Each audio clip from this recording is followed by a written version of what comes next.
Hey guys, welcome to my videos. So guys, today in this video I'm going to show you how you can change the lock code on your Weiser lock.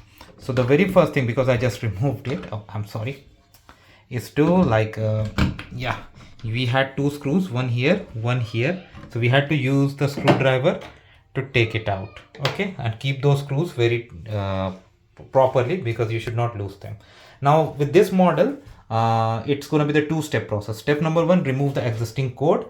Step number two, set a new code. So for in order to remove the existing code, what we are going to do is just press this button, then put your code, okay, and press the lock button, okay.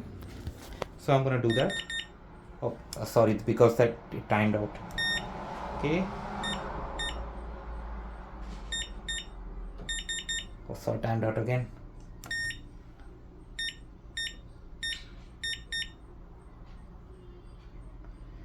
Again timed out.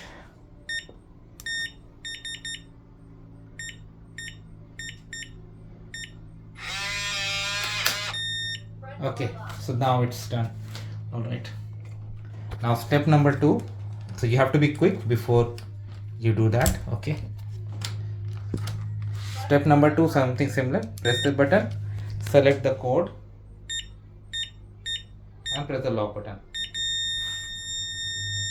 Long beep means it's done. You can test it, of course, like lock it yourself, then go and press that, use that. Oh, it's working perfect.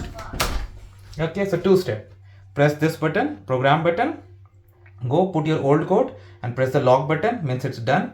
Step number two, press this again, and you got to be quick, and then go again, set 4 or 8 and press the lock button. It's done. Very simple process. That's how it works, guys. Let me know what you feel about it. Thanks for watching. Please subscribe to the channel.